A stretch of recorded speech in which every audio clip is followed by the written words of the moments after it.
Welcome to AmeenAcademy.com. Let us know the British Raj and that the Indian rebellion or Sepoy mutiny in 1857.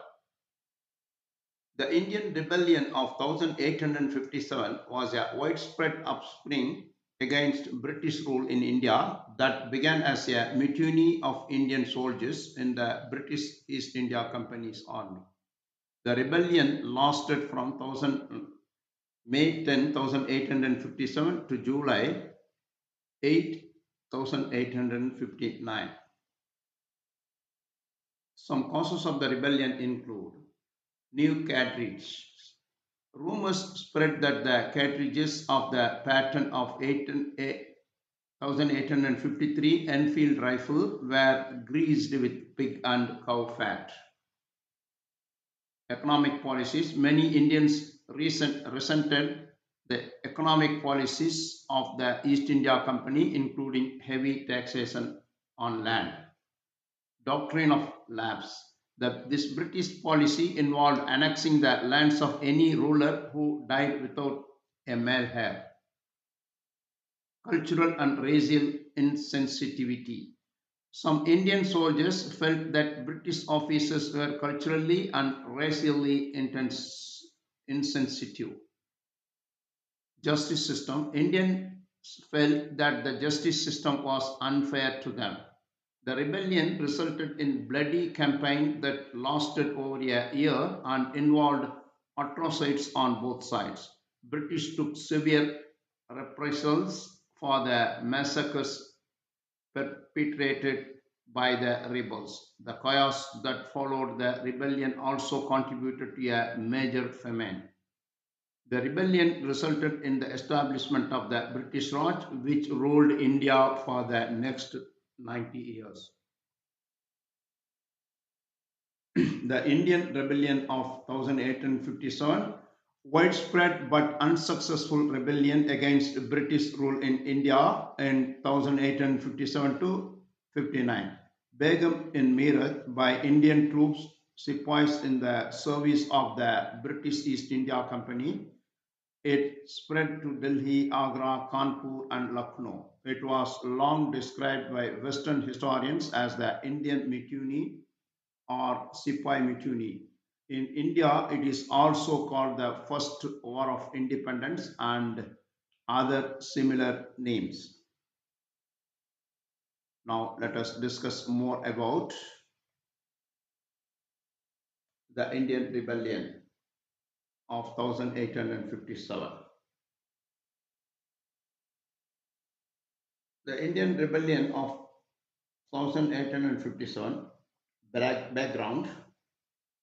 To regard the rebellion merely as a Sepoy mutiny is to underestimate the root causes leading to it. British paramountry, that is the belief in British dominance in Indian political, economic, and cultural life, had been introduced in India about 1820.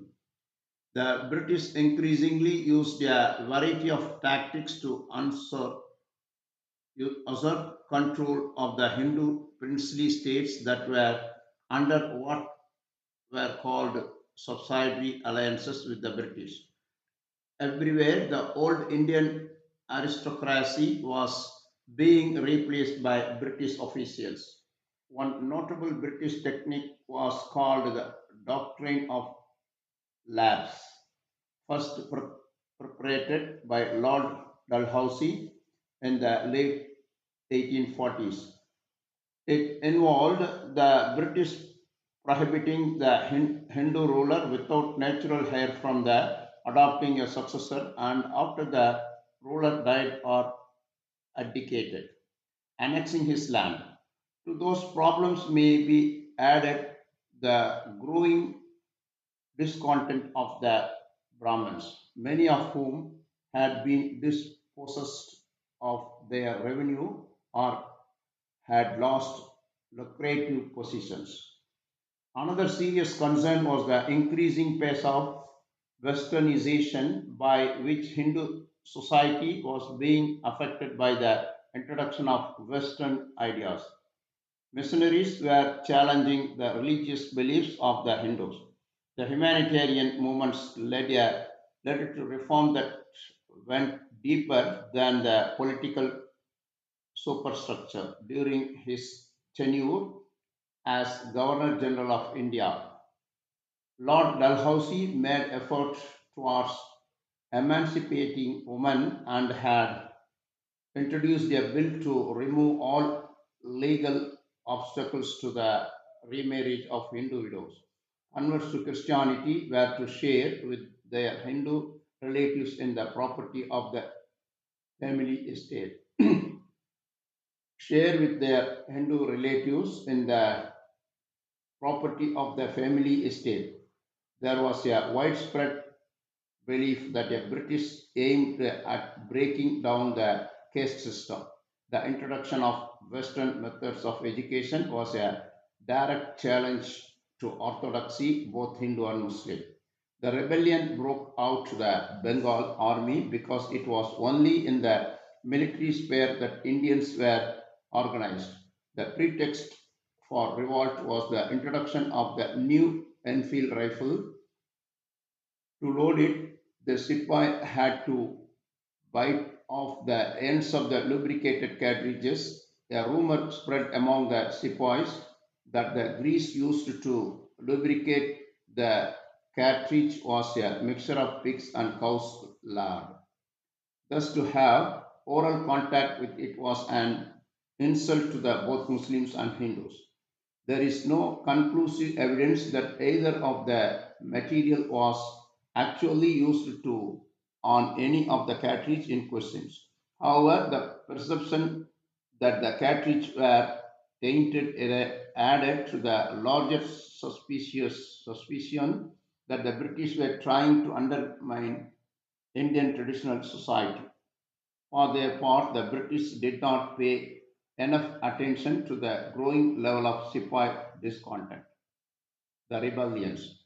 In late March 1857, a Sepoy named Mangal Pandey attacked British officers at the military garrison in Barakpur. He was arrested and then executed by the British in early April. Later in April, Sepoy troopers of Meerut refused the Enfield cartridges, and as punishment, they were given long prison terms, filtered, and put in jail. This punishment incensed their comrades, who rose in May 10. They shot their British officers and marched to Delhi, where there were no European troops. There, the local Sepoy garrison joined the Meerut men, and by nightfall, the pensionary Mughal Emperor Bahadur Shah II had been nominally restored to power by a tumultuous soldiers. The Caesar of Delhi provided a famous and set the pattern for the whole rebellion, who then spread throughout northern India, with the exemption of the Mughal emperor and his sons and Nana Sahib, the adopted son of the deposed Marathas, Peshwa. None of the important Indian princes joined the rebels. From the time of rebels seized to Delhi, the British operations to suppress the upspring were divided into three parts. First came the desperate struggles at Delhi, Kanpur, and Lucknow during the summer. Then the operation around the Lucknow in the winter of 1857 to 58, directed by Colin Campbell, and finally the mopping up campaigns of Hagros in early 1858. Peace was officially declared in July 8, 1859.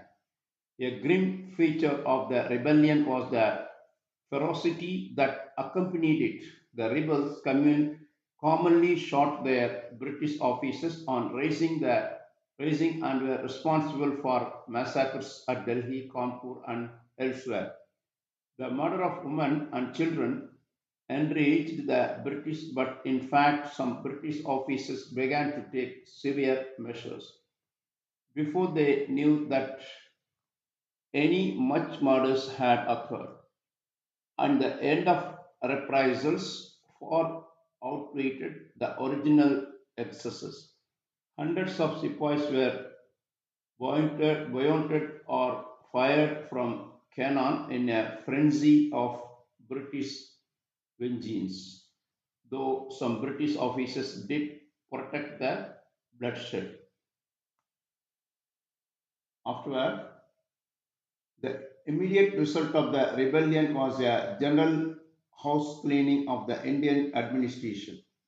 The East India Company was abolished in favor of the direct rule of India by the British governors. In concrete terms, this did not mean much, but it introduced a more personal mode into the government and removed the unimaginative commercialism that had lingered in the court of directors. The final crisis caused by the rebellion led to reorganization of the Indian administration's finance on a modern basis. The Indian army was also extensively reorganized. So far, we discussed about Sepoy mutiny or rebellion of 1857. We have done. Please, after that, we'll discuss some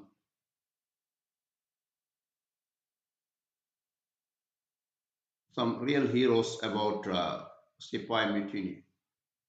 Mangal Pandey, a Sepoy in the 34th Bengal Native Infantry who fired on Lieutenant Bog at Barakpur in March 29, 1857. Pandey's act was major catalyst for the revolt. Rani Lakshmibai, a leader in Jhansi. Bahadur Shah, a leader in Delhi. Nana Sahib, leader in Kanpur. Tantia Tope, a leader in Kanpur. Begum Hazrat Mahal, a leader in Lucknow. Birjis Qadir, a leader in Lucknow. Ahmadullah, a leader in Lucknow. Rao Sahib, a leader in Kanpur. Azimullah Khan, a leader in Kanpur. Kandapareswar Singh, a leader in Assam. Manirama Datta, a leader in Assam. Surendra Shahi, the leader in Orissa. Ujjawal Shahi, a leader in Orissa. Bhima Nayak, a leader from the Bill tribe who organized the tribal people against the British.